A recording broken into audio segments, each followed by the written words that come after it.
Hello, everybody. Thanks for coming in today. So, you got thoughts of being a freight broker? Who? You think that all you need is a computer and a telephone, right? You took a weekend class for a couple $100, or maybe you took a 6-week class for about All you need is a $6,000 and a telephone, right? You took a weekend class for a couple Where we hundred get the feedback from. You took a I don't know. 6-week class for about All you need is a $6,000 and a telephone, right? You took a weekend class for, it's on your end. Week class for about All you need is a $6,000 and a telephone, right? You took. Well, doubled. Got that doubled. All Hey. right. All right, you're back. So anyway, enough with that. We got the great freight sage Logic in here today. We're gonna talk to you about being a freight broker, what it's like, what it's really like. Not come out and say, let's have a conversation. I'll tell you everything you need to be a freight broker, but a legit training, what you need to know to be successful, what you need to know to protect yourself. Have you ever thought about that? You ever thought about you could get sued? You ever thought about you could end up owing somebody money as a broker if you don't do it right? Well, this is the guy that can teach you. So, Sage Logic, welcome to the channel. Yeah. Thanks for coming on in. Thanks for having me. We're actually actively brokering right now. So if the phone rings, I'm actually moving freight right now, just so everybody knows. We'll do We'll do it live. All right. I'm working too. We're doing this on a working day here, so you get to see a little bit of that. Tell us about yourself. What do you do? What kind of stuff do you do over there? Oh, I babysit a lot. I answer a lot of phones. I sit in front of the computer a lot. No, basically, I am an active freight broker that moves over dimensional freight. So I've basically started out with a CDL when I was 20, got my CDLA, moved up, got my, drove over the road, drove locally for U.S. Food Service, went in the Coast Guard, left the Coast Guard, drove for Sierra England, and then drove for FedEx Custom Critical, drove for Landstar, and then became a Landstar agent with my wife, and then opened up my own brokerage, and then opened up my own carrier. And then now I'm just closed the carrier, and now I'm basically just doing the freight broker thing. So there's a guy, too, I want to talk to. Vic. Yeah. Vic. Can I yell out? Hey, Vic. Vic Med, Eric was asking me who he can talk to about box trucks. I told him to contact you. I says, you need to know about box trucks, you need to talk to Vic Med. So expect him to reach out, or one of you guys reach out to each other, however you want to do it. Absolutely. I'd love to do an interview with you. So now what I'm doing also is I'm doing my YouTube channel, which is the Great Freight Sage Logic, where I basically give as much inside information as I can, as I see it, from over 20 years of doing this. And do interviews and try to bring people in the industry and stuff like that. And I'm having a good time with it. So besides that, I do a lot of broker training and going over broker stuff. And it's very interesting. Let's just say the YouTube broker world is very interesting. I get a lot of people that have taken other courses and can't answer important questions that you shouldn't be brokering if you don't know what the answers are. Yes. Everybody thinks this is easy. I'll tell you what, I opened a brokerage, not long ago. It's been a little over a month. I've not yet brokered my first load. Not been trying very hard, been putting other things in order first. Prioritize. But everybody thinks it's easy, don't they? And that brokers have no skin in the game. They don't do anything. What do you got to say about all that? Yeah, you're welcome to stop by anytime. And no, we do. I understand. I understand why a lot of people see that. Like a lot of people see that because the people that you're actually talking to when you call aren't the brokers. They're not brokers. They're brokerages, but they're not brokers. So the people that you're talking to are usually paid positions that are customer service people, put in a position of dispatcher, answering the phone, trying to move the load. So basically, you know what, Diesel? Diesel needs to get back over to my channel. Thank you, Red Diesel. $20 super chat. Appreciate it. Super chat. Take that back, and we'll go. No, just kidding. No. And the problem is that it's like coming up to the counter at a store, and you're asking that counter person to give, to take money off something that they can't take money. They're not authorized to do it, but it's the other way around, right? So I can see how a lot of people think that's all that the broker does in that aspect, but the actual broker, as when you're doing everything, does a ton. You're dealing with one of the largest industries in the world. Logistics is one of the largest industries in the world. There are endless amounts of jobs in this. Everything from tech to analytics to brokers to truck drivers to it's just freight forwarders, 3PLs, endless amounts of positions in this. And to know your position to do this right and actually perform for a shipper something that they need done in a professional manner takes a lot more than just a phone and a computer. You're darn right it does. The mental game tough. alone is extremely difficult. And you're not only dealing with just the logistics portion of it, you're also in protection against scams and different types of scams from carriers and scams from other brokers and scams that will get you sued or in trouble because you're now responsible for that. And that shipper says, they hired you to be responsible to protect them. That's what you're there. You're a sheepdog. And you got to protect everybody so you can protect yourself. And the only way to properly do that is knowledge and knowing what you're doing. Because if you don't know what you're doing, the person that's trying to scam you, they definitely know how to do it. And you got to catch that.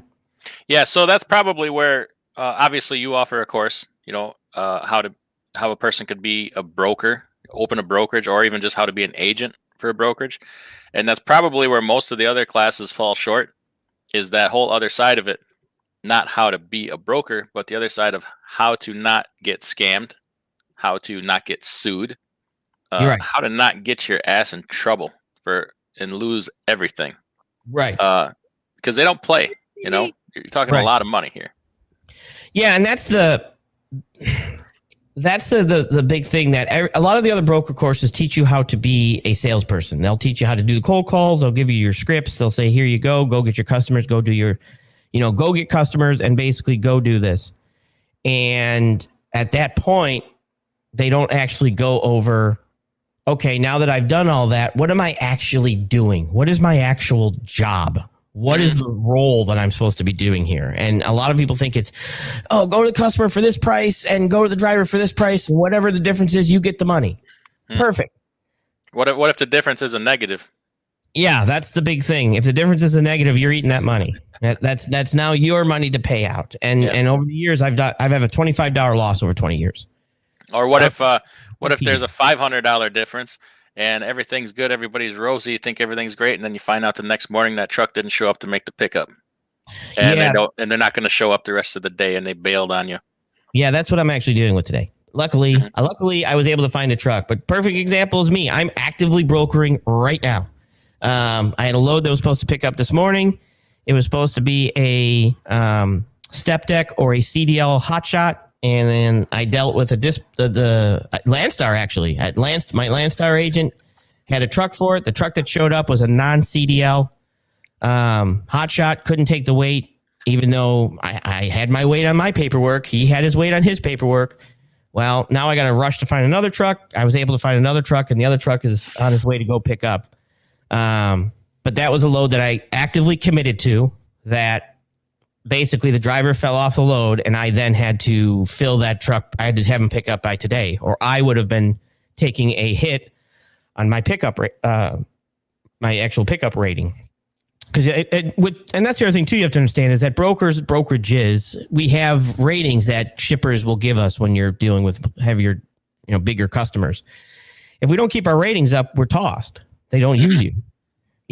If we fall on, or we have to pay, which, I've done some videos on contracts in regards to some customers will charge you. But the biggest thing is that I have to keep every quarter, they'll come in and go over my numbers.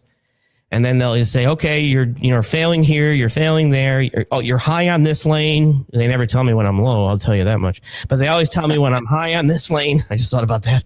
And there's times I'm like, okay. You know what I mean? It is what it is. And then they're going over my stats. How many are you dropping? How many are missing appointments? How many are showing up late? Luckily, I'm good. So that's a big deal. That's a big deal. And understanding that process and understanding what's actually going on with the shipper and what they're doing and why they're doing it, and knowing what you have to do is what actually keeps you in a position to keep working for the customer and not end up either being sued by a shipper or having to pay a carrier 2 or 3 times. Yeah, we both looked at the same contract. You sent me a contract from a place a few days ago, and we both read it. And well, you had passed it along to me. I read it and got back to you and said, am I reading this right?" And just a simple place to haul bottled water, and the contract was scary. It was a scary contract. Basically, if you missed too many loads, they basically own you. They're going to sue you. If you cost them a customer because of a service failure, you are in deep legal trouble. Correct. I'll be honest, I've seen that a lot in the stuff I do with the overdimensional freight, and I could go over contracts that I see that all the time, right? But the stuff I'm delivering, it's got to get there because we could be putting in a generator and they're shutting something down to get this thing's got to go, stuff like that. It's bottled water. Yeah. It's bottled water. And I was actually shocked on the contract in which that they actually had and the insurance criteria that they had. Ooh. And this was the other thing too, is what a lot of people don't understand is that a lot of times with this, with being a broker, we don't have to have insurance. We can get insurance, but we don't have to have insurance. But we have to make sure that the carrier that is hauling the freight has the exact insurance that they need. And I asked you if this was common insurance in a van. No. And you were like, right. And I called my insurance man, and he's like, "I've never seen anything like this before." I said, "Well, I haul these loads all the time through a broker." And we went through it all and come to the conclusion these brokers that are hauling for that company have not read the contract. Right. It's obvious because they're not carrying that kind of insurance. They're not requiring me as a carrier. I've hauled this freight. I don't have that kind of insurance, and they've given me a load. So they're exposing themselves. Oh, millions. They're millions of dollars underinsured. Right. Is what it's coming down to. And they probably don't even know it. And they have lawyers. Do I have a lawyer? I don't have a lawyer. Yes. He has a lawyer just in case. Well, I mean, not for that. I have a lawyer. Like if I ever need to go after you, I definitely have somebody for that. But allegedly. Yeah. I mean, that's how common it is for people to drop the ball. They don't even know that they're dropping the ball. It's insane. Yeah. It's and that's the problem too. Is some of the stuff I cover in one of the classes. If you're going to have agents or I go over with agents is when you get a customer that says, "Hey, we have a contract," I say, read it. Remember, read everything that's in that contract. Be very careful what you sign and read everything that's in that contract, because there are some of my contracts that say you will be paid if and when we are paid. What? Yeah. No, I don't think so. Yes. Okay. Not doing that. I mean, that's some of the stuff that's in these contracts. And that's why, and that's why the people that are reading these contracts or signing these contracts are the head of the brokerages, but they're not relaying that information properly down to their agents and to their people dispatching these loads. They're not saying, okay, anybody that hauls this load has to have this insurance. They're not. Right. Yeah. Cash is King saying, do you really think they aren't reading every contract? Well, if they are, they're acting grossly negligent. So I can only believe that they don't know, because if they know this and they're just ignoring it, that's just enormous negligence. Am I missing something? I truly believe it's not being passed down. So the people that are reading these contracts internally, I believe that the actual somebody's reading it when it comes across, right? Okay. In their big corporations. Where it goes from there after it's signed, I don't think it's distributed to how many agents are there at C.H. Robinson? Possibly. Hundreds, probably. Hundreds. I don't think it's being distributed to the hundreds of agents and new people that are coming in that are actually saying, and maybe it should be in their software that says, blinking red lights that say has to have this insurance. Or they have enough money that if something goes wrong, they're going to self-insure that load and they're just going to cover it. Maybe C.H. Robinson's willing to take the risk and say, I'll pay the $3 million. Hasn't worked out well for him so far lately, has it? Well, that's all I can think of is because they're doing other stupid stuff that I'm like, how in the heck did they let that happen in some of these lawsuits? I see that. Yeah. So here's the thing. If they ever decide to start enforcing that, what we're talking about, if like Robinson says, "Oh, we're missing this. We have to start enforcing it." That means I'm going to have to. I mean, they're talking about raising the liability to $2 million. Well, this contract was $3 million per occurrence with a $5 million aggregate, and double the workers' comp.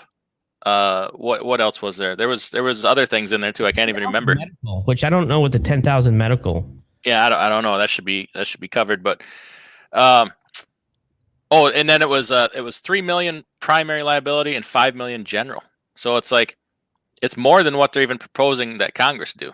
So if they ever decide to enforce this, they really can't, because number one, they won't find a carrier with that kind of insurance except for the big boys that are self-insured. Number two, bye-bye to guys like me. I think, and here's the problem with, just so you know, here's the problem with that. My customer requires $2 million and $5 million with a 250 cargo for oversize. I thought the exact same thing when they came to me and they said, we're going to bump everybody up to $5 million. I'm like, who in the hell am I going to find with $5 million? That's to haul plastic. Mm-hmm. I'm not talking, and I'm like, what the hell? And they wanted their vans to have the 2 million already. And I'm like, who am I? And I thought it would, it didn't slow them down. People just either got it or fell off. And it was like, okay. So I don't know. Somebody's getting it and somebody's hauling it and they're being allowed to do it. I don't know. I don't know. I don't understand how, because like I said, my carrier went out and got the 5 million and it was like an extra 10 grand a truck. Wow. No. Wow. Yeah. So an extra $1,000 a year a truck. So basically 10 grand total. So she told me it was an extra $1,000 a month for a truck on what she was already paying. And I want to say she's like 15 or 2. Well, 1,000's reasonable, but and then so she's now up to 3,000 a month for insurance. So she was already 2. It's an extra 1,000 per truck. 3,000 a month per truck for insurance? Yeah, and she has 7 trucks. Oh my God. Wow. So it went from, that's basically what it went up to for her insurance. So now that's what, and she's got it on them, the trucks that we do. Now she doesn't, yeah, she put it on the 7 out of her 10 because 3 of them she doesn't put on this customer, but the 7 out of the 10 have it. And she's, she was able to do it and we're getting freight. I don't know. And this is some of the stuff that you have to look over and you have to know, hey, what you're looking at and go over, okay, because this is the stuff that if you don't look over, you don't understand, or you don't have it, you're screwed. Right. You're in trouble. Right. So let's talk a little bit about your class. What is it about your class that's different? Me. Pretty much me, to be honest. In my opinion, one, and that's not just you're a humble guy. Yeah, I know. No, I am still actively brokering freight. I am still doing it. I've been doing it for 15 years. I've been a CDL driver, and I'm still actively moving freight. I have direct customers. I'm still moving it. Right now, I'm trying to move a load I have out there that can go. And that's the difference. And the information that I put out there is basically, I'm going to break it down to the simplest form so that you understand it, to make sure that that you understand exactly what you're doing, why you're doing it, how you're doing it, and the way it has to be done. So that when things pop up, you can say, I can't do it that way because of this. And I'm also going over what the scams are, what not to do, and truly explain the process of it. Mm-hmm. The actual logistics and operations of it, that aspect, and exactly how I did it. And I've done it without a and I do it without a TMS system. I do it old school, right? If you can do it old school, if you can add and subtract with a piece of paper and a pen, you can add and subtract with a calculator. So I go over that basic raw knowledge of it so that you can take it from there. And then if you have which you have a TMS, correct? Yeah, I'm still not actively using it at the moment, but okay. So, but you could easily take the information I got and say, okay, I know what needs to be on the information in the TMS from the information that I basically gave you. It's interchangeable into that. Mm-hmm. Now, why I don't need one is because I'm moving over dimensional freight and I don't move the stuff that I move. I might move 70 loads a year, but those 70 loads a year are, well, they're a lot higher. So I actually wrote down my numbers this week. Does anybody want? They won't let me participate in the Great Race. So I'm also doing the Great Race. I wanted to participate in the Great Race, but they won't let me be in the race. They only let me be the host. Well, it's a conflict of interest. You're making the rules, so I wouldn't let you in either. We got to keep the riffraff out. Fine. So like right now, I did last week. My gross was $42,150 last week. Okay. I'm not gonna tell my net, but that's my gross for 1 week. So, and that's the other thing too that I kind of go over is that, and I love this aspect too of it. It's funny because everybody's like, "Oh, he's charging that much for a course. He's charging that much for a course. It should be free." And I think to myself a couple things. It's not free, guys. I ain't gonna lie. It's not free. But how did you get your CDL license? I went to truck driving school. You did. It was free, right? No, I paid what? $3,500 20-some years ago. $3,500. Oh, we're actually moving freight. Stand by on one. All right. Yeah, I think $3,500 20-some years ago. It was a lot of other schools were $10,000. I have no idea what it costs to go to truck driving school right now. It's got to be ridiculously insane. But if you were in the military, they'll help you out with that. Who do we all got in here? Vic says, if you guys have freight in Southern California only, we can cover it. 53 and 26-foot box trucks, power only or dry van. Vic, we got to make the connection here. You and Eric probably need to talk. But I tell you what, I took this class. I've been thinking for a long time about the brokerage thing. It'd be a good compliment to the carrier, right? So I took this class. I didn't know where else to go. I didn't even really look that hard because I talked to Eric about it, got the price, and I'm like, yeah, we can do that. I did it. And I'm glad I did, even if I never used it. If I never use it, if I'm never successful, that information is going to help me in trucking, number one, because some of the things I've learned how to protect yourself there do carry over to the trucks. Doesn't he look at Eric right now with them cans on his head? Doesn't he look like what's that? Hellboy with the cut off horns sticking out of his forehead? Doesn't he look like that? But anyway, it's affordable. I'll let him, say what it costs, but you pay for knowledge. You'll know everything you need to know. You're going to come out of other classes not knowing and with no practical experience. Like, he'll help you sit in on some calls for you, and you'll come away with practical knowledge and applicable. Is that a word? Yeah, abilities to hit the ground running. So I highly suggest you do it if you're looking for a freight broker class. This is the only one that you need, really. I've seen them for thousands of dollars, many thousands of dollars. And you'll come out and not be any better off than when you went in, really. You'll know how to broker. You won't know the rest of it. So in the support, you get support. He will support you in your venture. He might even, if you're looking to just be an agent, he might even be able to hook you up with a brokerage to start off with. He's good at connecting people. And if you're opening a brokerage, he might be able to connect you with an agent. So that's something you're not going to get anywhere else. Dirty Broke 215 in the house. Thanks for stopping in. Vic Med, Top Dog Logistics, Alex Express, stopping in. Nomadic Brit, thanks for coming in. Cash is King Trucking, thanks for coming in, buddy. Today we're just talking about brokerages because there's some people out here saying that you don't need a class like this. Are you back? Yeah, I gotta just do the texting. Yeah, I moved a little basically. Big success. Well, we don't know yet. You just made $5,000. 4. No, just kidding. It was an illegal load. I gotta text my information. Oh, right. Go ahead. I'm listening. We're just talking about your class, why you need it, why you should do it, and I was gonna leave it up to you, to say if you want to say what it costs, what it consists of, how long it takes, what it all comes with. We're talking a little bit about support. You can sit in on some conversations. You get some ongoing support when you're done with the class. You might even make a connection with If you're an agent, you might make the connection with the broker. If you're a broker, it might make the connection with an agent. Yeah. So basically, and like I was saying too, is my course is $850, right? For an MP, I have a recorded MP3, which is just me going over the course, no interaction, just me reading everything like I would. That I can either send you on a USB or I can download it, right? You can listen to it. I also send you some written information, some packets, some rate confirmation sheets, and a bunch of other information.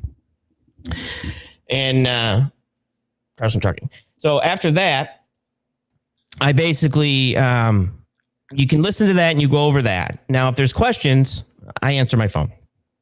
I actually, if I don't answer it, I've even said to a guy today, he called me when I was having this problem. And I'm like, all right, give me 30 minutes to handle this. If I don't call you, call me back. He's like, oh, okay. I said, and I ended up handling the problem and calling him back. I talked to somebody yesterday on the phone and on Sunday after my show until like 8:00 at night. Right. So that one's $850. You kind of listen to that one. I go over everything in a verbal thing. And then if you have questions, kind of you write them down, you can call me back and I can go over what it is. I have a $1,500 course, which is basically one-on-one, right? And the one-on-one is I go over the same class one-on-one. And then I also go over other things like if you're looking to do a niche, if you're looking to do, refrigeration, open deck, things like that, I'll go over that. I don't do car hauling. So that's something that the broker class would work, but I don't do the niche of car hauling because that's its own little thing. And I never delved into that. And then for that also, the 15 type thing is also the same thing. You can call, we can go over things. And there are times where, if you're looking to try to get into, down the road, or you have questions, you have a customer or something like that. It's like, how do I approach that? You also have access to me later on down the road to try to get you in. My goal is to make it where you don't need me anymore, right? That's my goal. So it's my job to do my absolute best to train you so that technically you rarely need me unless there's major problems. And it also makes it if there was ever a need for a co-brokering situation, I'll also co-broker with you because I'll know that I've trained you and you should be doing it the way I said. So I trust that we can do that together also. But just like I said, with some of the classes, it's like, I love it because, people will say, oh, it's $800. Who would charge that? $800. And I'm thinking, there's times I think to myself, just so everybody knows, I've been doing this for 15 years, brokering freight. I have made 6 figures for the last 15 years. And I've even shown my numbers on my YouTube page just for last year alone at $160,000 to me. And I've done it, worked from home for the last 15 years. Mm-hmm. $800 to possibly make sure that for someone to make anywhere from, could make $100K.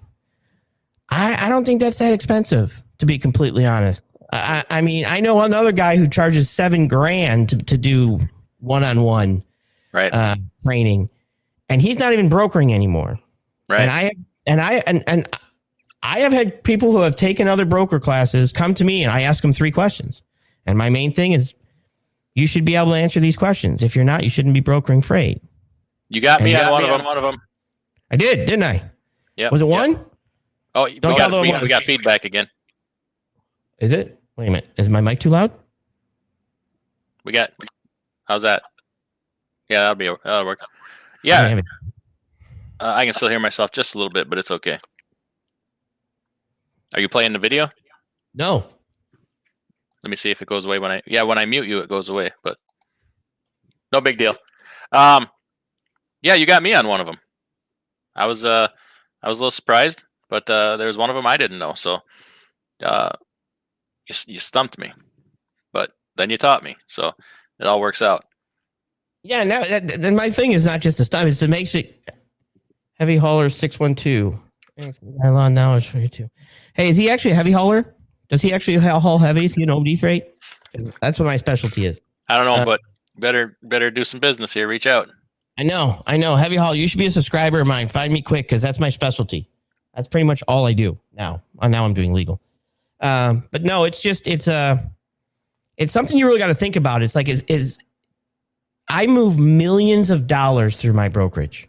Millions of dollars from customers through my brokerage to carriers. do you think that somebody you think the possibility of somebody moving millions of dollars of business, if you think $800 of training for someone to be able to move millions of dollars of business is too much, I'm kind of shocked. You can't see the value in that. Especially when Maybe this isn't for you in the first place. Yeah, and I'm cool with if 800 is too much, I'm cool with you not signing up. I'm cool with that. Yeah, because at some point it happens. Yeah. But it's also, like I said, too, truck drivers pay how much money for your CDL, and you could make technically millions of dollars. That's the start of you making millions of dollars. And nobody complains about the $35,000, $4,000, $5,000 for your CDL training. Exactly. But, because all you think somebody does is answer the phone, then give it a shot. I will send you for free how to get set up and open your own brokerage up. I'll send you that information for free. Go for it. Give it a shot and see how it works out for you. And it's now, have some done it? Sure, some have done it, but there have been guys that I've also spoke to that were doing it that I'm like, hey, did you know about this? They're like, no. I'm like, okay, you better change that quick. So even the ones that are doing it, like I said, I've been actively doing this. Give me one second. Yeah, I'm gonna try to throw a link up here. I don't have your when you get them back here, I'll put the number up here in a banner. I guess I don't have one for you, but yeah, we're also, Paul and I both work with a guy named Paul over at Freight Connect, fr8connect.com. No. Paul works with me. Paul works. Oh, okay, all right. He is putting together a sales class. Now, if you're a carrier, trucks, whatever, you got a brokerage. They're both about sales. They're also about service. We can all, handle the service part. We know what to do.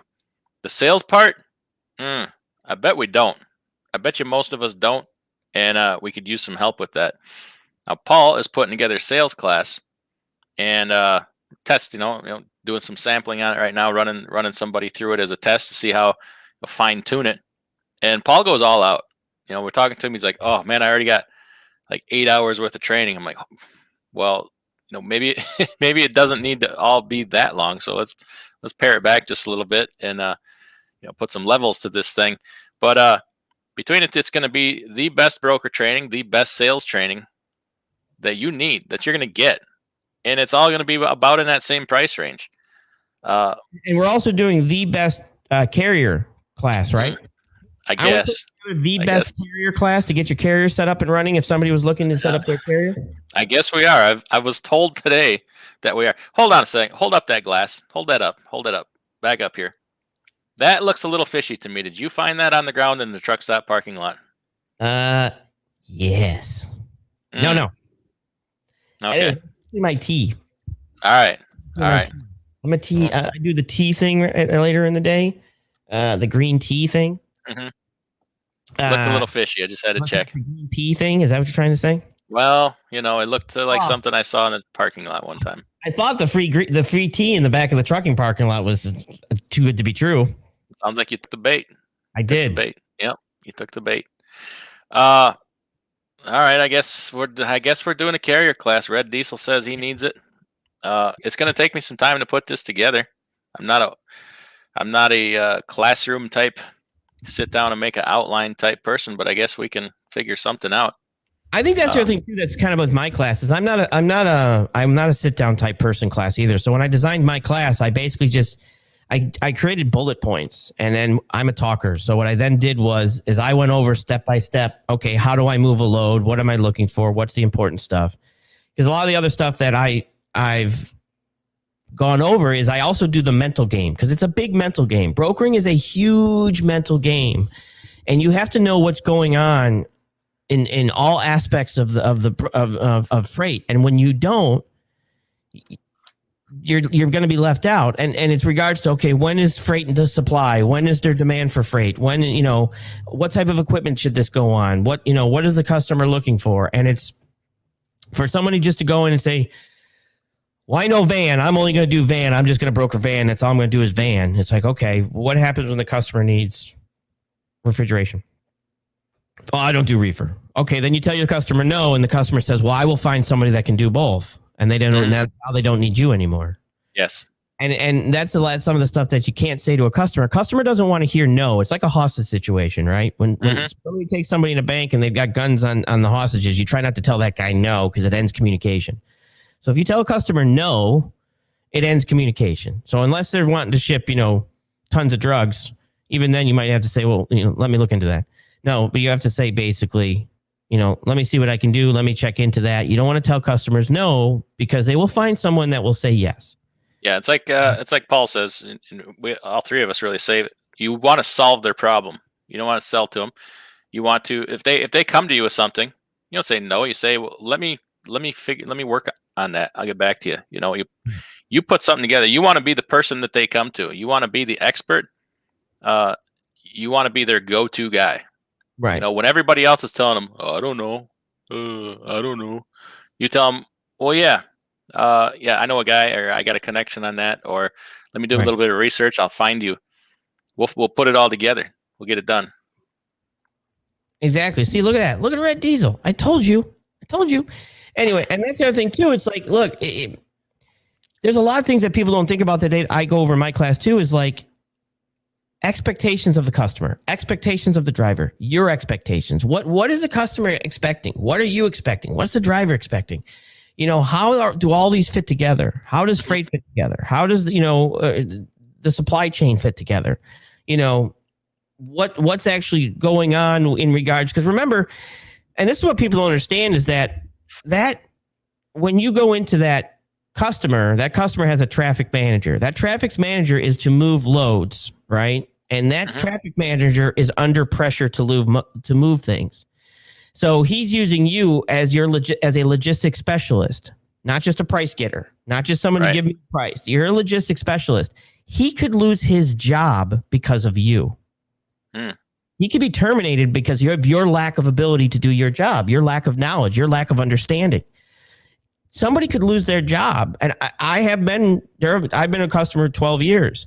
And it's funny because one guy used me. This is a true story. One guy was using me, and there were two transportation managers, and another guy was using another brokerage. I'm still at the customer, and my guy's still there. The other guy's gone. Yeah. And it's because the other brokerage would constantly fail, and it would cost. And that's the other thing too. It's like, this is things that you absolutely have to know what you're doing, because your company is based on your knowledge of logistics. You're claiming to be a logistics specialist and your ability to move their freight. And if you don't understand that process, or you don't understand exactly how to do it, why you're doing it, and how it needs to be done, what are you doing? What are you there for? Then yes, all you're worth is the price of a load board. If all you're doing is posting loads and putting them on the board and doing what everybody thinks every driver's doing, then all that guy is worth, or girl is worth, is the price of a load board a month. There's no difference. And it's just that thought process that a lot of people go into, and they fail. They fail because they go in thinking that customers are going to jump all over them saying, I can't wait to use you. I can't wait to use you. I can't wait to use you. Yeah, and they don't get that phone call 50 times a day, do they? Exactly. And customers are sitting by the phone waiting for you to call. They can't wait until you call to give them the same speech that the last guy did 5 minutes ago. Let me tell people a little secret. They have people that it is their job to keep them from those phone calls. They have gatekeepers specifically taught to keep these people away from me. I don't want their calls. Correct. Screen them out.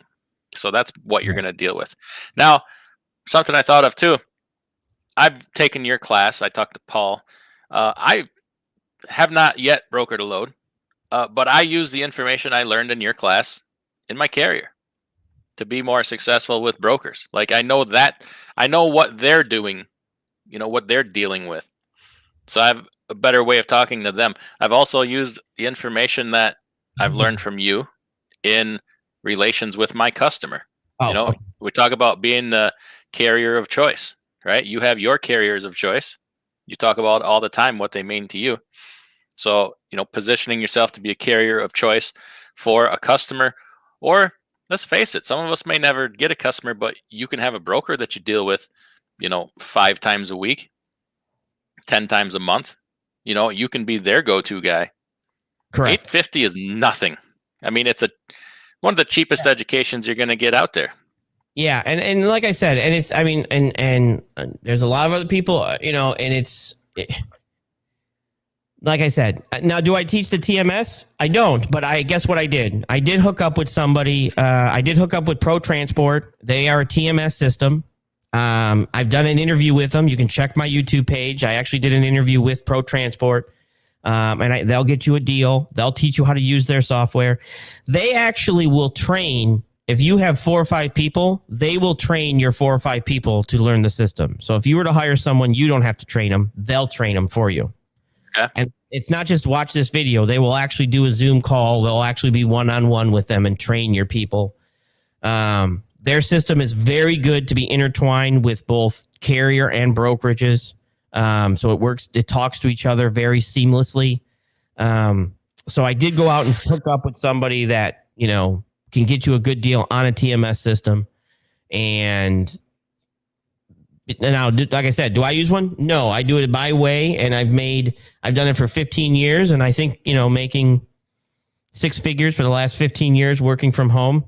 I'm good with my way. I'm good with it. Yeah, that's obviously there's more than one way to do everything. Absolutely. The world we live in, number one, it's litigious. Number two, if you're not doing things right, they will drop you like a bad habit. You may put a year's worth of effort into getting that customer. It may take you a year, and then you screw up something once and you're out the door and they replace you with somebody else. Gotta know what you're doing. Yeah, because like I said, it's recorded. Everything is being recorded. Your times, what you do, your success rate, your failures rate. Now with analytics, everything's being recorded. So it's not just, once you're in there, keeping your customer is also how you perform and how you know the market. And it's also your pricing and, being able to communicate and explain to them what's going on in the market, why prices are different, what things are happening. It's just a process that takes time to understand. And that's the biggest thing too, is like a lot of times, like I've actually asked people, what's customer expectations? And it's like, find a truck. Yeah. Okay. That's perfect. Price. No, don't talk price. Well, you haven't even got there yet. And it's like, sometimes customers aren't looking for cheap.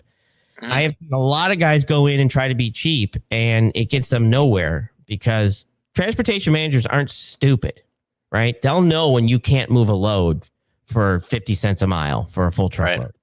But they'll give you that. They'll give you that just to test you because that weeds out a lot of people. When they come in and they say, hey, I got this 1,000-mile load paying $1,000. Can you move this for me? Oh, yeah, sure. Hang on. Let me see what I can do. And then you're out there doing it. You're either going to not come back because that you can't do it and you weren't able to go back to them and say, okay, look, the $1,000 thing, the market's booming right now. There's no way I could have moved this load for that. But I did find a truck. He's this far away. And here's the price. Here you go. At least now I've done my job. Mm-hmm. Now at least I'm going to do my job at that point. And it's their right to turn down at that point. Yeah, they're probably making you that offer to see if you know what the hell you're even talking about, or if you just took an online freight brokering class, right? From a gypsy university and got a fake diploma to hang on your wall. They're probably trying to see who you are. Right. Now, and I do get this question a lot, is my class the required course? Do I give the certification for you guys to be a broker? No, there's no certification. There's only the broker authority through the FMCSA. So there's no certification for you to be a broker. Right. I don't know if that's a good thing or a bad thing, but I'm just saying that. So it's kind of yours to go out and figure out on your own. And let's just say I've called a bunch of people. Like I have a factoring deal. And my factoring company will tell you that I think it's like 90% or 95% of brokers that sign up have failed. Mm-hmm. And I've talked to other factoring companies that have done that. And I've talked to, because there are some, my factoring deal is only if you have a carrier and a broker. But I did find somebody that just if you have a brokerage, and I explained what I was doing and I explained how I do it. And he's like, he has a pile of folders on his desk that have all signed up for factoring, and not one of them has moved anything. And a lot of the stuff is because the other classes that are teaching you how to try to go out and get customers, and they want you to cold call customers before you cold call trucks. I don't see how that works to me, you're going to have to cold call trucks before you cold call customers. Unless you're a carrier, you have trucks, which is my more focus. Is if you have a carrier, you should have a brokerage. That's kind of where I'm coming from, but I also know, been doing this a long time and know people, and that's the thing too. You pay for connections sometimes, or you just over the course of time you develop them yourself. Uh-oh, we got problems in the freight broker business. Wait, hang on one second. Hold on one second. Oh, that's right. Yeah. Nice. That's right. Nadia Price says quality over quantity wins every time. It will. There's shifts in the market. There'll be times when they say, I don't care, just get it moved for nothing. This is a very weird industry. How's that work today? Yeah, today, not really. They're like, you get my stuff there, like on time. You better be on time. You better give me service. They know they're going to pay. They know they got to pay in a time like this. But if they're paying, you better give them that service. Yeah, and this is the other thing too. Is like my course also teaches you why sometimes a customer will say, "I don't care, just get it moved for my price." I actually help you understand what's going on. A perfect example. It's like, okay, there's times where you just did the same load 3 weeks in a row, and all of a sudden the next week in a row it's $1,000 cheaper. Well, of course you guys are saying the broker's keeping all the money. Well, it ain't true. There's other reasons for that. Yeah. Oh, here we go. Here's one of my problem childs of my great race, Mr. Vlox 18. So Sage actually works. I thought he was full-time YouTuber. Not yet. Not yet. Sure that, but we're not yet. No. I actually have to get him on for an interview too because he's part of the race. I'll be doing that soon, just so you know. But check him out. He's one of the racers too. So, but it's just a lot of stuff that it's just. So for this race that you're doing, obviously people that don't know about it, it's a competition with some different drivers of what they make, right? Do you have any way to verify that and make sure nobody's pumping themselves up a little bit? I do. Probably this week. Maybe. Yes, I guess basically what's going to happen is they're going to have to keep track of all their stuff, and I'll be the one that'll verify if the person says what they actually made. So through rate confirmation sheets that can be sent, I'll verify that yep, he did it. You know what I'm saying? So okay. If he's the one, because all I really need to see technically in the end is the person that said they have tallied up the most. So if I check that person's paperwork and I say, yep, he's done it, and I say, nope, you haven't, we need to buy you a calculator, then we're going to go with the next person. But remember, and that's the other thing too, it's going to be done in regards to, of course, we're clickbaiting, so we're going with the gross numbers during the thing. But hang on. It's done. Allegedly. No, but then after that, it's going to be net. We need to see what actually profitable is to somebody, so people know what the real numbers are. You letting this guy in the race right here? Yeah, he's going to be one of our race foremans. Well, we'd have to curve the thing too. He's another one that I want to get on and do an interview with. I'd like to get him on the show and do an interview with it. But we did not. I did not know if he would be something he was interested in, but he's definitely one that I think Team Just Trucking would be a good team to put out there also. All right. Get him in the race.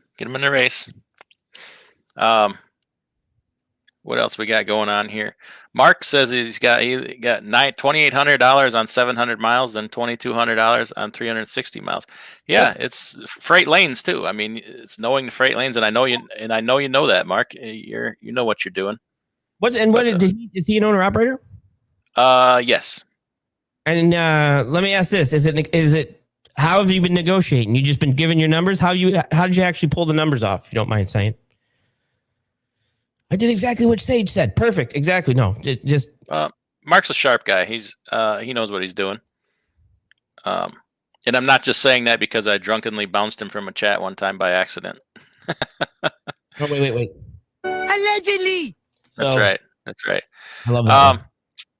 No, well done. That's stupid, crazy money right there. There's still stupid, crazy money out there. All over the place. It's moving, I'm seeing that it's moving around to different areas, with all these apps apps, all these algorithms, all the statistics they have. Obviously, no fan of Project 44. All these other things. They know where the trucks are. They know how many. They know exactly how many trucks are in Atlanta today. They know how many loads there are, Yeah. and so they know what they have to pay. And they're using that information like a son of a gun. Yeah, and that's the other thing too. It is that's a big thing. Is you need to be able to, like I said, understanding the logistics. You need to know, like, when a customer wants to send something from Texas to Wyoming, the pricing for that type of stuff, and why it's more going that way, and try to figure that one out and explain that to them. So it's one of those things that, and that's the other thing too, which I see, and brokers, like I said, brokers are trying to move their freight. They're trying to move their freight. So, and the people that you're talking to on the phone, you have to realize that's not the brokerage. I can't say that enough. That's not the brokerage. That's just the cashier. It's the guy at the McDonald's drive-through window. He doesn't own McDonald's. Correct. And that's where you guys have to, like I said. So there have been times where people have taken it just to know what's going on the broker side, so that they can understand that process. And if they're going to do a brokerage later, they'll do a brokerage later. Yeah, Just Truckin' says he turns off all his locations once he drops the load. That's a great idea. They're using more than that. They're using TMS. These TMS systems are telling them. You ever wonder where DAT gets their 15-day and 30-day averages?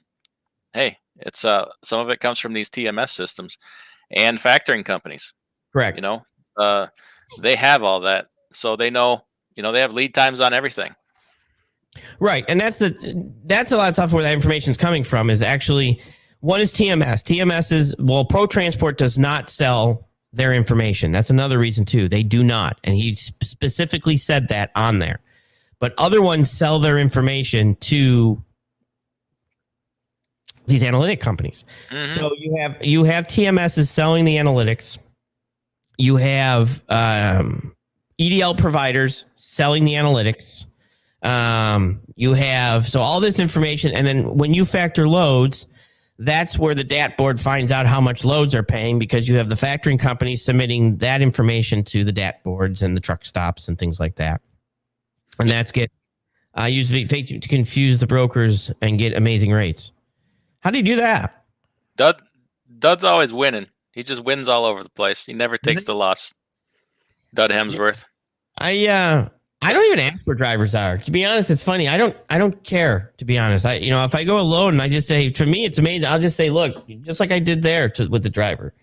I posted the load for 16.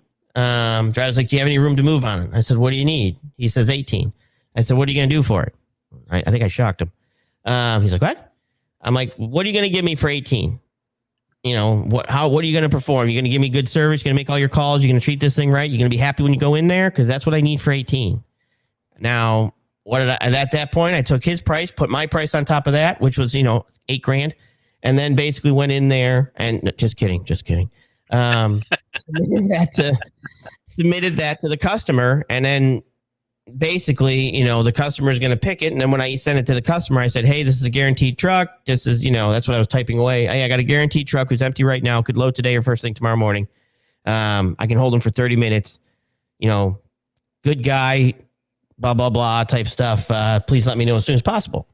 Now I'm just waiting for him to send me my acceptance back. I need to be accepted by the group.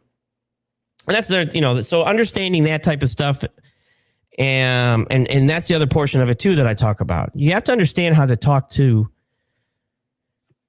drivers. You have to understand how to talk to customers. You have to understand these things, because if you think that you can push drivers around, or you think you can push customers around, if you lean too far to the customer, you're never going to get drivers. If you lean too far to the driver, you're never going to get customers. And you have to kind of understand that middle ground. And then from there, you can do your job better. Yeah. Okay. Yeah. Look, he just got my CDL school cost. John, would you benefit from a training from DIY semi in regards to setting up a carrier? Would that be something you'd be interested in for his class? I think it would be. Making sure you have everything done. I use the fact I speak English for negotiating purposes. something else I talk about.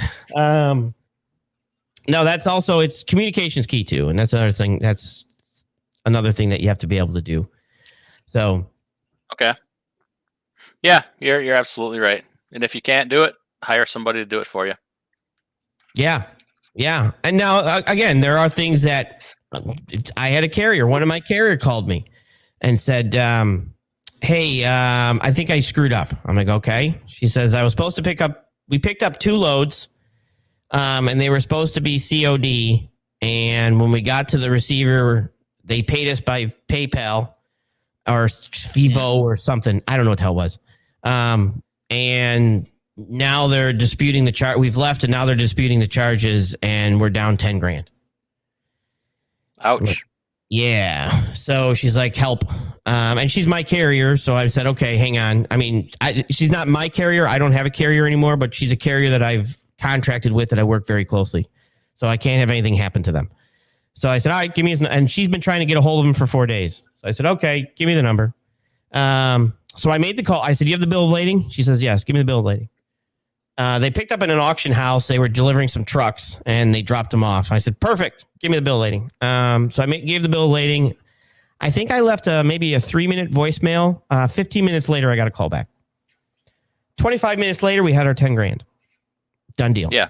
Now, How did I know how to do that? Well, because I know exactly what I need to do because of what I've done to make sure that that gets paid. And that's some of the stuff that I go over in the class, that so you understand exactly how this stuff works, so that. Yeah, there's things that nobody else teaches, and we've both talked about it. We'll just save that for the class, so no sense in giving it away for free. Right. But there's things in this industry that people don't talk about that should be, you know.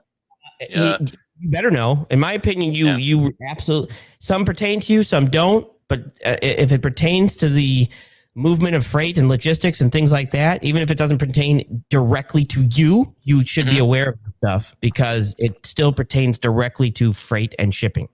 And there's a lot of things that is not understood or not taught that is a big deal. And it's stuff that you need to understand, because you will understand it when it happens to you, but then it's too late. Yeah. This is a communication business. It's what it's all about. Correct.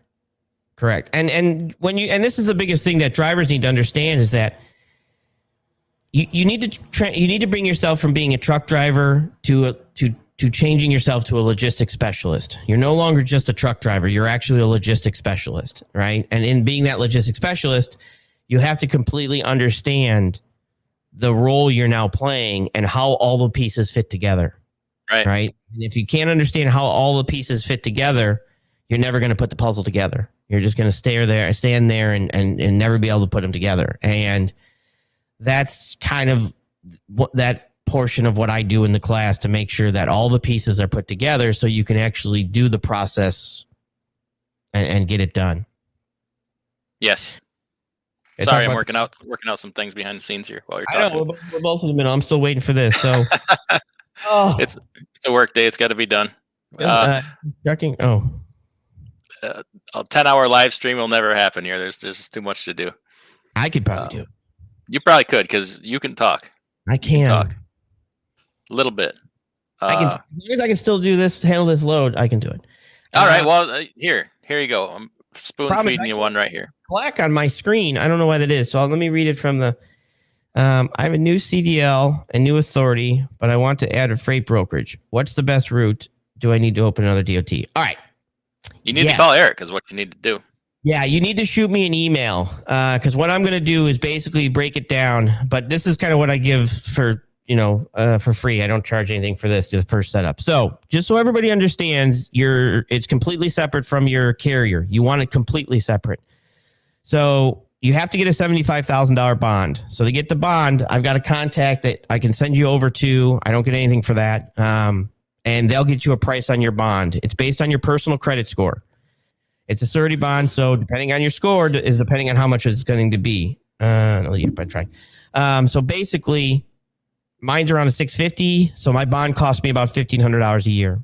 So if you run that price and it's something that you say, okay, I'm comfortable with that price, you need to set up an LLC, completely separate address, completely separate.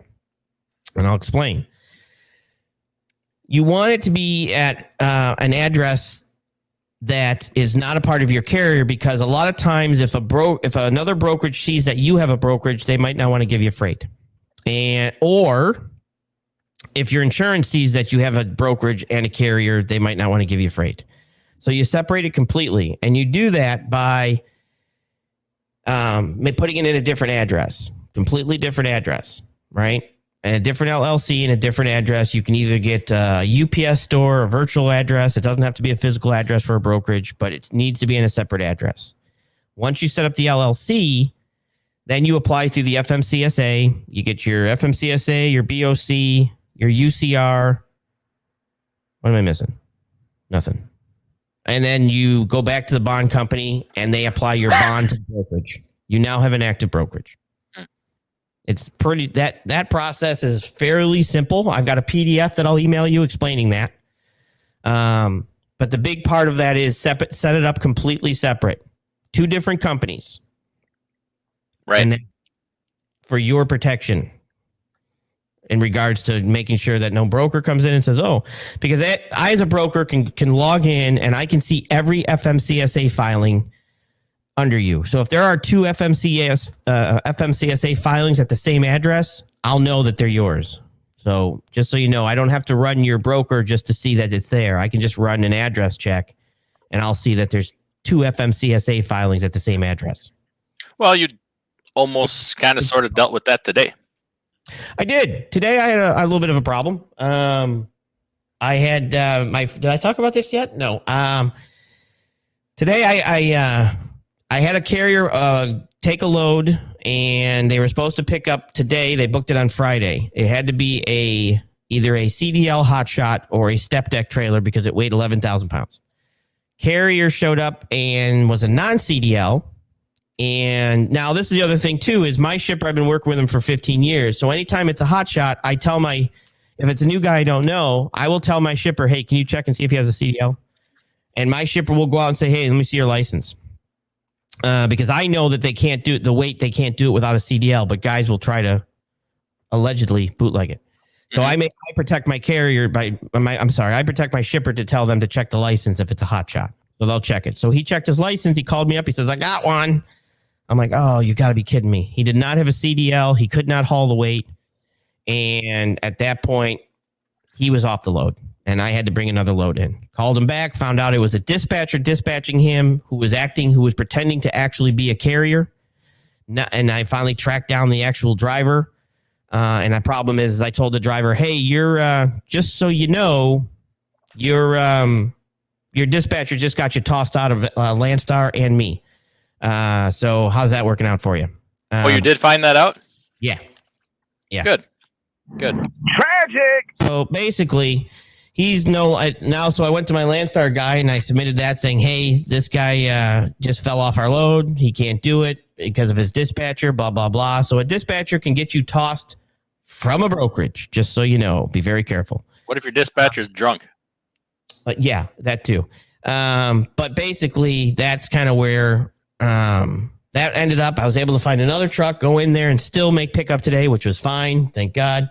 And now I'm dealing with another load that has to pick up. So is there any step decks in the house that need to move freight?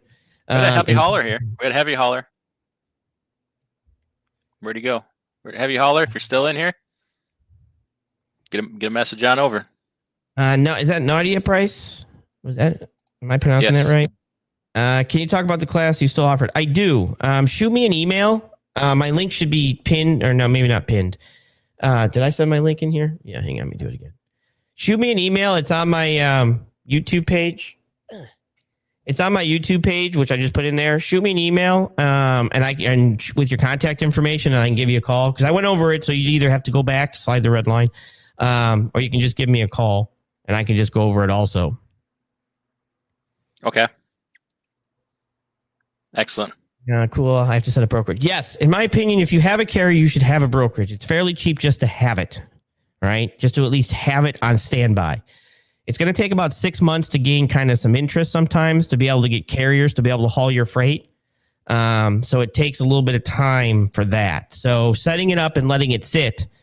Okay, we have to start over. Nevada's here. Setting it up and let it sit will basically help you when it's time to move loads, because then you'll have some time underneath your brokerage and it'll be easier to get carriers to actually take your loads. A new brokerage kind of scares off carriers because they don't want you taking money and scamming and running off with with the money and going to Bahamas and chartering boats and making YouTube channels. Either way, it'll happen. It'll happen. Everybody's running a scam somewhere, it seems like sometimes. True story. Yeah. I'm not. I've had the same phone number and the same brokerage for years. My number actually came from me when I moved from Tennessee, Maine. It's the same phone number. People call me all the time, and I might say, I gotta go. I'll call you right back, because customers are calling me, and then I call you back. But I'm not basically running away. Anybody who's talked to me can tell I've taken phone calls, and things like that. Right. Bee's Knees is in the house too. Okay. What did you say? Use the red line. Go back. No, just kidding. But besides that, it's a lot. It's a lot more than you guys think it is sometimes from the outside looking in. If you don't believe me, just check out my YouTube channel as it is, because I give out a lot of information, let alone just on my YouTube channel about the industry and what's going on, let alone the class. So that class, and just so you know too, is if that down the road, my goal is to see you succeed, right? I'm not looking to run away. So at some point, as long as you're, still actively looking to do it and things like that, then we'll take a look at that. And I also now have other means to be able to make things happen. So if you're also looking for a carrier, well, we have a carrier class coming soon, hint, and that somebody else is going to look to do also. Yeah, put it all together. Good support system. I don't see how you can fail. And also, like I said, there's a lot of other stuff like box truck information, that type of stuff. I'm going to be hooking up with hopefully Vic, which I'll probably track him down after this show, because I'd like to do a show with Vic because he has box trucks. So there's a lot of stuff too that, like I said, logistics is everything from. Today I just talked to somebody that did a foot messenger service. Technically, that's logistics. Really? Yeah. You need an authority for that? Wow, shoes. But yeah, no, I don't know. That's not a good pair of shoes. Isn't that a shoe store? The Authority. Maybe that's where it came from. But basically, so I talked to him for a little bit, and he was interested in the brokerage and stuff. And then he was the one that actually called me when I was having the issue, and I told him I'd call him back. Okay. All right. So is now the time to do it? When are things in favor of somebody wanting to do this right now? In my opinion, like I said, with it being the USB, the download version of one, it's pretty much you download it. I send you the information. You can listen to it anytime you want. If it's the one-on-one, it's like I said, there are a lot of. Now's the time to do it with freight the way it is. It's like I said, you got customers are now coming out and looking for people that actually can solve their problems, right? They're kind of getting tired of just brokers being brokers, in my opinion, and you tell me if I'm wrong.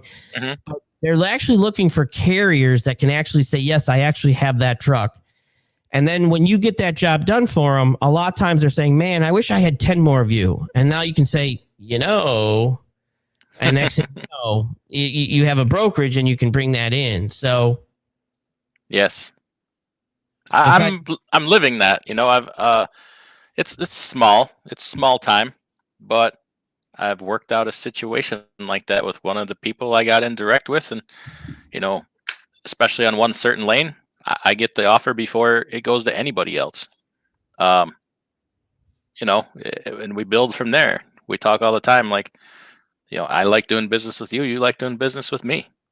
It's gonna last, Right. And that's the other thing too, that they're looking to build, and that's a lot of people are like, I'm just going to run the spot market. I'm just going to run the spot market. I'm just going to spot market. And that's fine. There's a place for people that want to run the spot market. FedEx Custom Critical has a place, spot market people have a place, and that's absolutely fine. Right. But at some point, I want everyone to understand this. what are you looking to do with your carrier? What are you looking to do with your empire, right? We have an empire we're building, right? I'm in the empire business. So what are you looking to do with your empire? And your empire is not going to be built on the spot market. Probably strike back, I'm going to say, but you know. The Empire Strikes Back, exactly. So if you start, if it strikes back and you have all you have is spot market freight, what do you have to sell? What's that worth? It's like my brokerage, a brokerage that's just opened up that has the ability to move freight compared to a brokerage that's been open 15 years who has dedicated contracts and dedicated customers. What's that brokerage worth? And it's something that you really want to kind of decide, how do I get customers? Well, I can get customers with the carriers I have, but down the road, that complete set, the things that everybody has is that brokerage. And understanding how to broker freight is what separates you from the crowd when you start to move up the chain of carriers, right? You're right. A small carrier, you don't need one. And all of a sudden, as you start to grow, you got to say, oh boy, I need one. I'm starting to really do things here. And setting up that brokerage early on and understanding it early on is something that would have benefited you. How long have you been doing this? The carrier part since 2005. 2005. Yeah. So in 2006, should you have known about probably the brokerage aspect of it? Yeah, I went through a lot of different things, even until I think I've spoken about this until like December of last year. I never really thought it was possible. It's like, nobody's ever going to want to talk to me. Who's going to want to deal with me? I got one truck. What the hell do I have to offer somebody? And then I started talking to Paul and he's like, do it every day. I'm like, yeah, but it's me. What do they want? What can I do? And then we made it happen. And then it's like a light went off. I get it now, and recognizing what the times are. Like, I don't think everybody needs, or I don't know how to say it. Maybe this isn't for everybody, but if you're the person that's always thought about it and always wanted to try, it's like, now's the time. There never has been a better time. Will there ever be a better time? I don't know. Maybe there's people trying to stop it. I'll tell you that right now. If you've ever had the thought, it doesn't cost that much. No, relative to everything else, we've been ripped off for more money. I mean, Right. That startup basically is that. So I have this question. Should a new CDL go to a big company and get experience or jump into their own authority? That's not really a broker question, but we probably both have our opinions. You want to go first? My opinion is you can do whichever way you want, but get some experience. It will benefit you. You're going to make mistakes. Number one, make them on somebody else's dollar. Number two, you might find out you hate this. A lot of people do. Don't go right out of driving school and spend all that money to find out that you hate it and you can't stand being in the truck, and now you're stuck with a truck and a trailer and all this expense you got to recover. And number three, did I say make your mistakes on somebody else's dime? Oh, number three, your insurance. Any kind of experience counts towards insurance. If you're coming right out of CDL school wanting to get your own authority, good luck with that insurance. If you got at least like 6 months under your belt, it's still going to be expensive, but you're going to be a little better off. But what are your thoughts? I got a couple thoughts too. My thing is it's also a lot of other things too, and I think Just Trucking can even vouch for this, and you can just vouch for this. There's a mental game to this portion and coming out of here, right? Jumping from that CDL to going to a broker and talking to the broker and trying to negotiate freight and figure out what's going on. There's a mental game, and it also depends on, are you a decent communicator? Are you decent knowing your numbers? There's a lot of clicking app stuff, but even in that clipping app, you're still negotiating, or you should be still negotiating with that clicking app.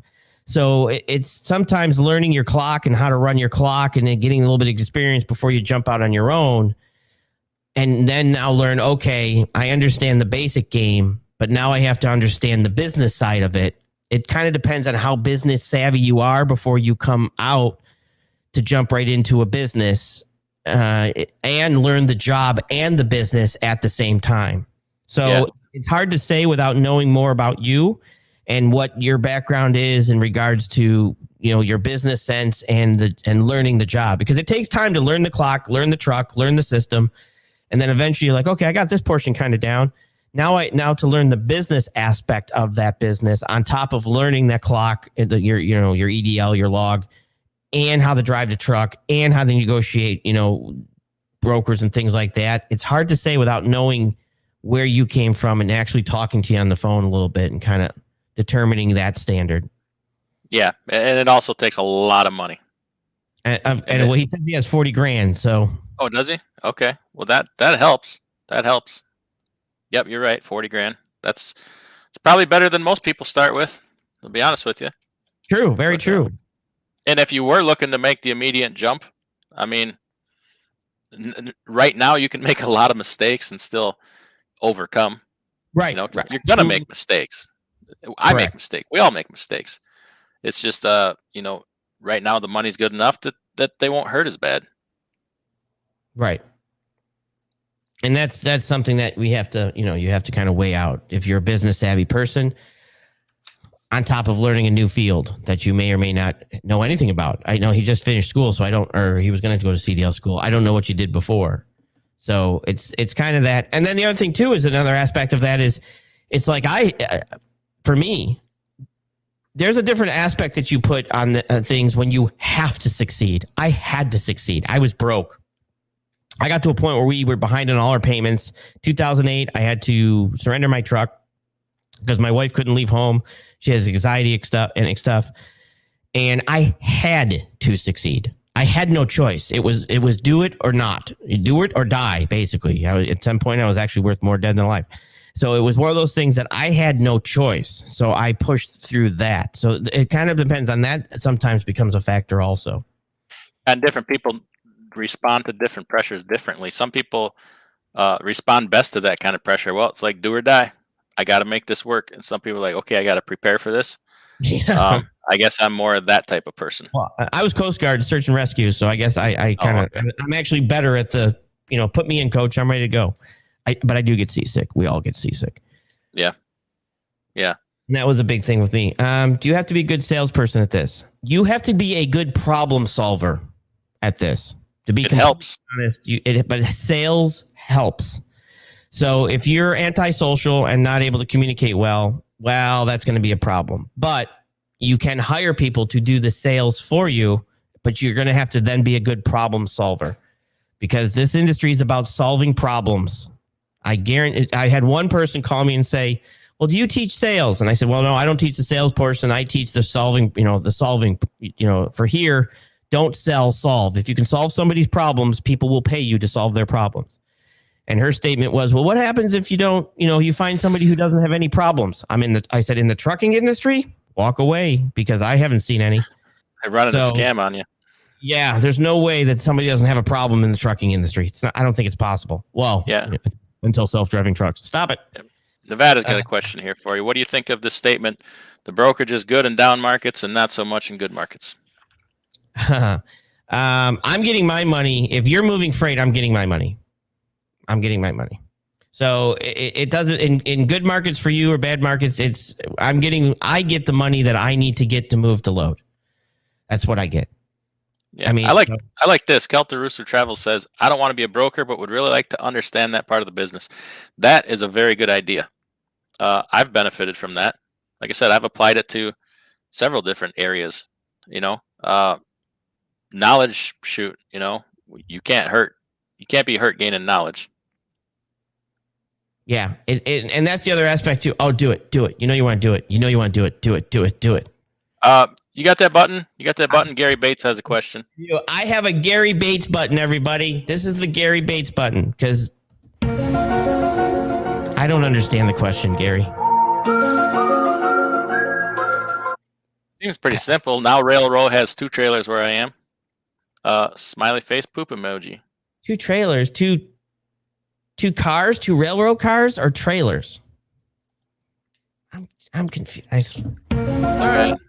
It's okay. He confuses me. He does. He confuses me. I like Gary a lot. Gary's a good time. I like Gary. It's always like a secret code with Gary. He's my Illuminati. Nevada wants to know if we have recommendations for insurance quotes for bobtail and physical. I do. I don't know if I give it out on the air or not. You can always email me, DIYSemi@yahoo.com. I have a company that I'm very happy with, and it's not Progressive. See, I know a lot of people are finding that with new authorities, Progressive is the only one that will deal with them. I've not found that to be 100% true, but hey, it's been a long time since I was a new entrant, so your experiences are going to differ. The more experience you have, the better your record. Somebody else is likely to deal with you. Oh, he's got to take a phone call. We got real business going on. I know behind the scenes here. I've been conducting a few things here, so I don't mean to be scattered, but it is a work day. What else we got here? Yeah, Nevada. I think I'm gonna contact somebody and try to get an insurance person on here. I know Eric has. I have somebody that I talk to that I'm very happy with. I just don't know if I want them to know that I have a YouTube channel. So it's the last thing you want is your insurance man. I see all these guys live streaming going down the road. I don't do that, number one, but number two, I wouldn't want my insurance guy to ever see that kind of action. You don't. That is not what you want. Did you? I didn't get through yet. I rang him.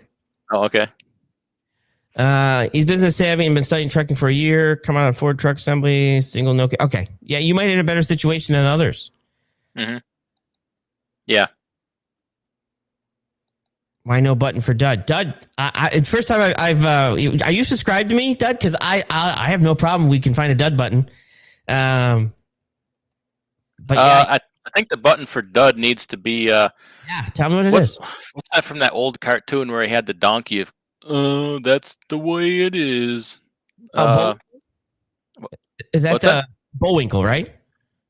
No. No. That's the moose. Hang on. Was it? No, I can't remember. Oh, it'll come to me. Needs to be something really lame. Dud's pretty high on himself, but he thinks he wins a lot. Yeah. What do I got here? Let's see. I don't know if I got anything yet for that. I don't know. I got. You're killing me, Smalls. That'll work for now. That'll work for now.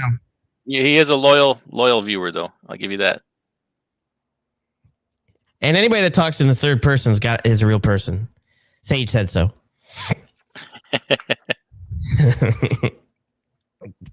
Besides that, it's like I said. So it's now. Can you work from home and can you do it and can you succeed? Yes, but is it a get rich quick scheme? No, it is not. It is not a get rich quick scheme. So okay, I know one other job where you can work from the comforts of your own home. Really, you don't even have to leave your own bed, and you can make all kinds of money. How does that compare to this? How does this compare to that? Hang on. You don't even have to leave your bed.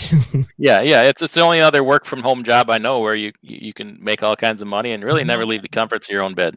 I'm 5'8". There's no way I'd qualify for that position, so I guess I'm going to have to keep with the brokerage. Okay.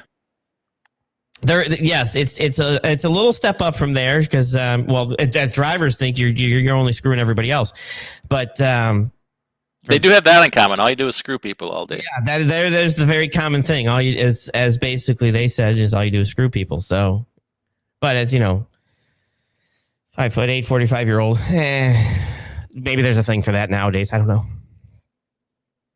Yeah, there's we live in the world of the interwebs, so it's there. Very true. I'm a subscriber. Yes. Mark is he's my heavy hitman on my channel. Mark is a good guy. I got to get something out there to Mark. So, Mark, you want to see if anybody wants to talk to you live? Any questions? Anybody want to come in and talk to Sage about brokering? Yeah, and hit that link. Bolex, I was a very scrappy player. I was not my brother was a very finesse. I was not. Just so you know. I was not not a nice person. Okay. When we played hockey. That's why my brother went to prep school and I went to juniors. Two different styles of hockey. Okay. But no, not a boogie night. Yeah, not happening. Wish, but not happening. But thank you, Just Trucking. Thanks for the compliment. Not that we've ever gone to it. Not that anybody would know. Yeah. At least not in this country. But besides that, yeah, if anybody wants to jump in, you're welcome to jump in and let's do this, Brutus. Yeah, absolutely. Come on in. But let's plug Paul for a minute. Yeah, game on. What do you got going? You got anything coming up with Paul? Yeah, I'm trying to get Paul to hurry up with his course, so I've sent him some information in regards to mine, and so he can kind of see the format and how to do that, which is good because I need to turn Paul's 27,000 pages into something a little bit more simpler and basic and to the point. So I'm working with him to try to get that course together. We also are we do a show on our thing, which is the think tank, which me and him just get on there and talk about freight, talk about, the industry, what we think going on and just kind of have at it. And I'm not the best at reading comments, but because me and him start talking and next thing I know comments, I'm like, where the hell was I? But it's very interesting just to kind of hear me and him go back and forth on things. And I'll bring different, videos in or things that we can talk about, and that allows you guys to kind of be that fly in the wall. There's a couple other things I'm looking to do, some other shows, and to put together. I have some things in the works. Vic is one that I'm going to get on. I want to get him on for an interview and talk about box trucks because I've got a lot of box truck viewers. So he's one I want to get on. If it's in California, we can try to cover it, Eric. No, my load's actually Texas. I do a lot with Texas. But definitely got hooked up. Just so you know, I use Triumph. Triumph's also my factoring deal. I get a real good rate with so if somebody's looking for factoring, I get a 1.99. But they also, that's the other thing with brokering is they pay you guys in 21 days. So I don't even have to handle that. But which is nice. Okay.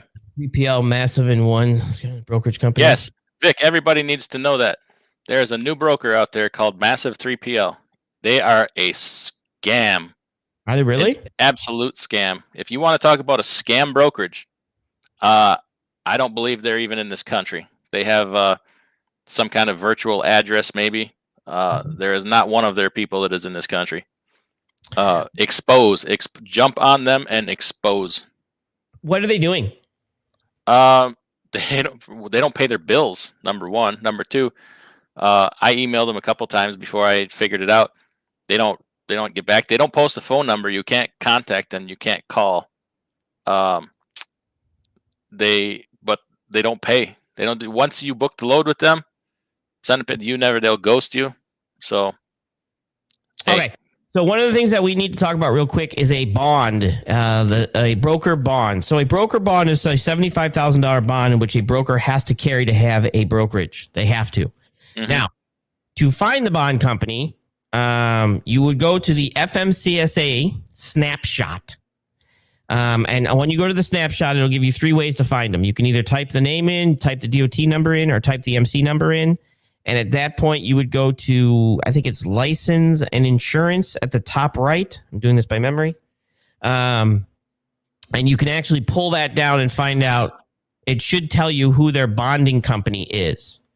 Or you can ask for, when you go to book a load, if you're going to book a load, you should find out who their bonding company is. So with that information, who is your bonding company? Mm-hmm. If you can't find it. Now, how do you file? A couple things. Now, understand that the bond is a federal SIM. So for you to be able to use the bond, you have to be traveling from one state to another state. Okay? So if it's interstate, it doesn't fall under the bond criteria. It has to be intrastate, right? Yeah, it has to be intrastate. If it's intrastate and you know who the bonding company is, you can file a claim against their bond. Now, just so everybody also knows, if they don't pay, I'll give you one hint. And the reason I'm doing this is I don't want you going broke. If they don't pay, the shipper by law is required to pay the invoice by law. You will win every time with that. The bond was actually not created for you, the driver, to go after. It was actually created for a shipper to go after because a shipper still by law, and you're welcome to contact me and I'll give you the law, is required to pay the freight charges by law. So if that 3PL doesn't, you can go after that shipper, and that shipper is going to lose every time. Doesn't matter. They said, well, we outsource this. Doesn't matter. Just like taxes. Just because your accountant does your taxes, you're still required to pay your taxes if the accountant is wrong. So yeah, the thing where people get confused about that is in your contract with the broker, it will likely say that you will not seek payment from the shipper. yeah, good luck with that. They try to get you to waive your rights because you don't know any better, and it's not enforceable. No. Not enforceable at all. So you would actually contact that shipper, and it doesn't. Just the threat of you calling those shippers, the shipper knows they have to pay. They know they have to pay. So at that point, you're actually going to call that shipper, and you're going to say that the factoring company, the 3PL system or brokerage, whatever these guys that you hired did not pay me. It's 60 days, 30 days, whatever it is. At this point, I'm going to go ahead and send you the invoice and seek finances from the money from you guys. And then at that point, somebody's going to answer that phone when they say that they didn't pay, and you're going to be charging them. You're going to get a hold of somebody. And yeah, I'm on DAT right now trying to pull them up a load from them because I want to see if Triumph gives them the check mark.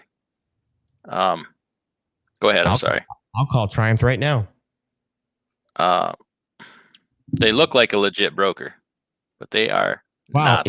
Paul just emailed me about these guys. Oh, did he? Yeah. No, I think I might have mentioned their name to him one other time, but I'm not sure. I'm trying to find on I can't find a load posted by them. Paul's like dad, overseeing everything we do. I know. He must be. We're both going to get grounded. This is the broker you're talking about, and he sent it to both of us. Thanks, Dad. Paul's awesome. I didn't get it. Oh. I'm sure it'll come. All right, my email's a little slow. The number, not authorized. It says not authorized on there. Did they get revoked? It says not authorized. All right, I wonder if that's why I can't find a load.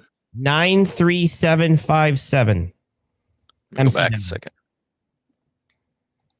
And let's take a look. 93757. Okay. Yeah, right here. Massive 3PL. More details.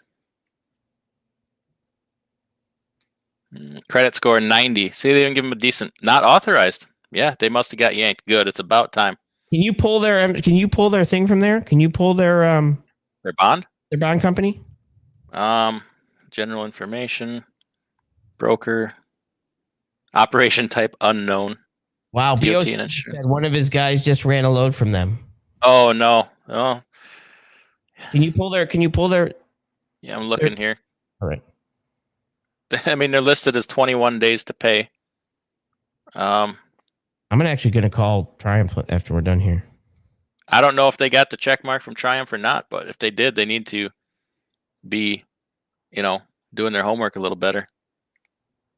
DOT authority and insurance. Let's check that. I'm not. Yeah, I can't see their bond on here. All right. Here's what's happening. Yeah. The FMCSA is letting people outside the country open up brokerages, and this is the kind of crap this isn't the only one that was doing. I think there's another one. I'm going to say allegedly because I might get this name wrong. It's AAA brokerage, allegedly. Something like that. Yeah. Let me see if I can find a load from them. Hang on. All right, I just sent it off to my vice president at Triumph. All right. Yeah, let me check the invoice. He's checking the invoice. That's not any good. Be a hawk on that one. You want it because I've filed on a bond before. Here's the thing. I get a letter back saying the bond was exhausted by the time you guys filed. Yes. So you got to be right in there, which I'm guessing if their authority is revoked, their bond is no good anymore. Yeah, and at this point, you need to go to the FMCSA. You need to screenshot that, and I would actually send that to the shipper in which you hauled the freight from, and say I don't know the date that these guys went under, but at this point, they're not authorized, and if they don't pay, you, Mr. Shipper, are going to, or Mrs. Shipper, are well, going did the load cross state lines? BOC. That's another. For the bond. That's for the bond. Oh no, yeah, most likely because you have another leg to stand on here. With Carmack. Correct. Allegedly. Oh, he said he got paid. March. Woo! Good deal. Happy trails to you, bro. Yeah, that's happened. So if you're suspicious of a broker, man, check him out because that's happening right now. Yes. I don't know how in the heck they're allowing these so overseas I talked to my brokerages. DOT guy about this. He says that technically the FMCSA has no, because they're a brokerage and there's no, you can't check on them, right? The FMC has technically no authority to do safety audits. So the FMCSA does safety. They certainly do. They issue they permit them. They grant them authority. How do they not have the authority? Let me finish.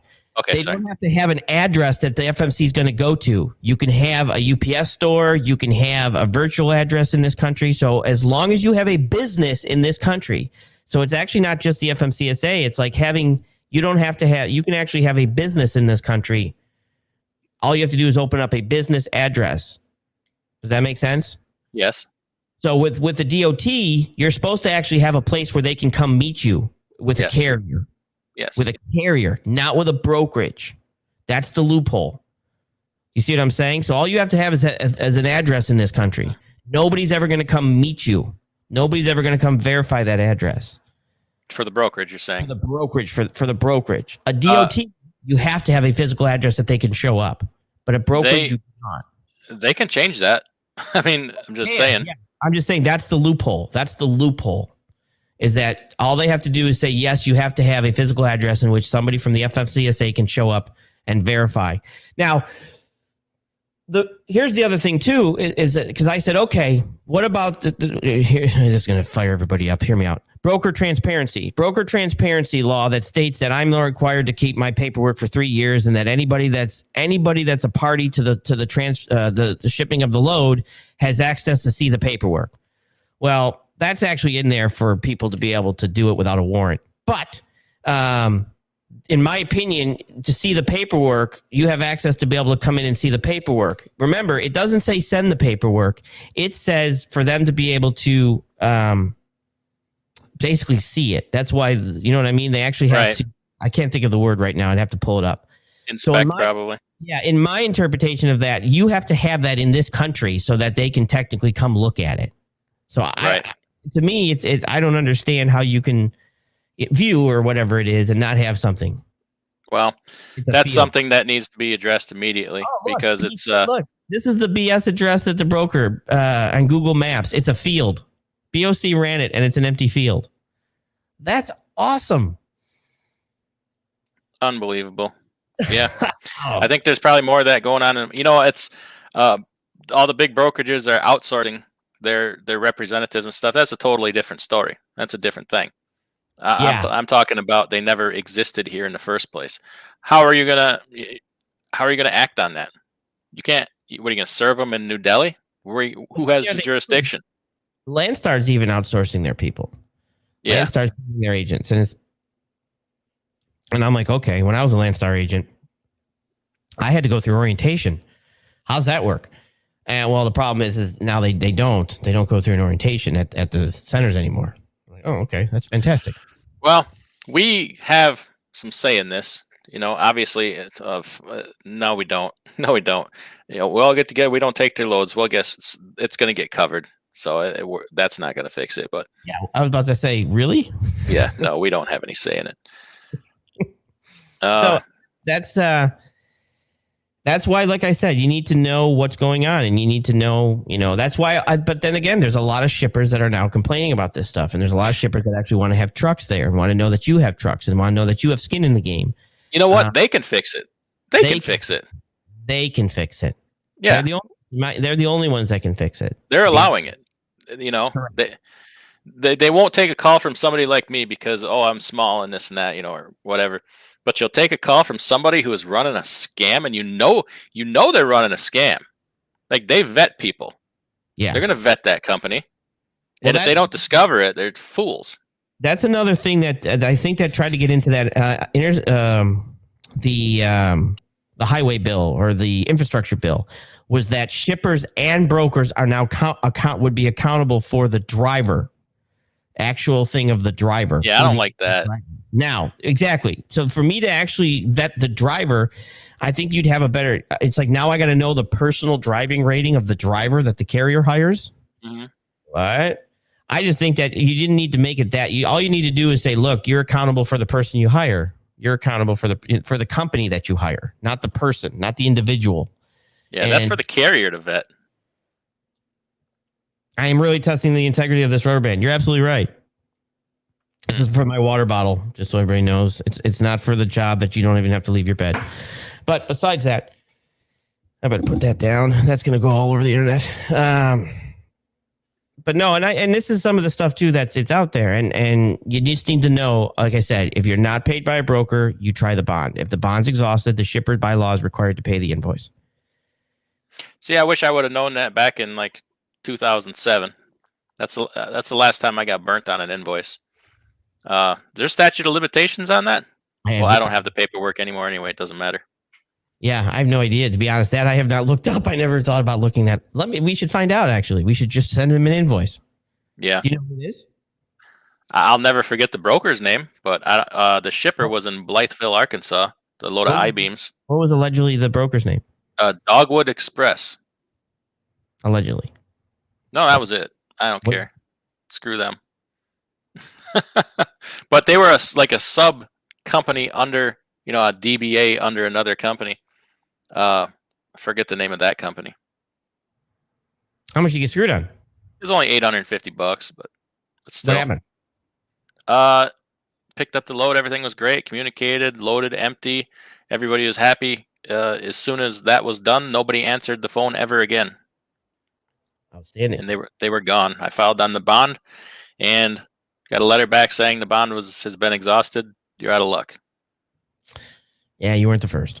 No, they were probably already on their way out.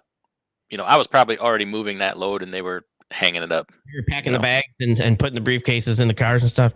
Yeah. Glad BOC here because that pillow must have worked. So I sent BOC a pillow, a great Freight Sage pillow for the Snooze Fest. He opened it online there. Thank God he didn't, shoot it. Would have been feathers everywhere. But no. So I do think I appreciate you guys swinging in here too. So and make sure you hit the like button. But yeah, absolutely. And everybody subscribe to Great Freight Sage Logic. You'll learn a thing or two about a thing or two.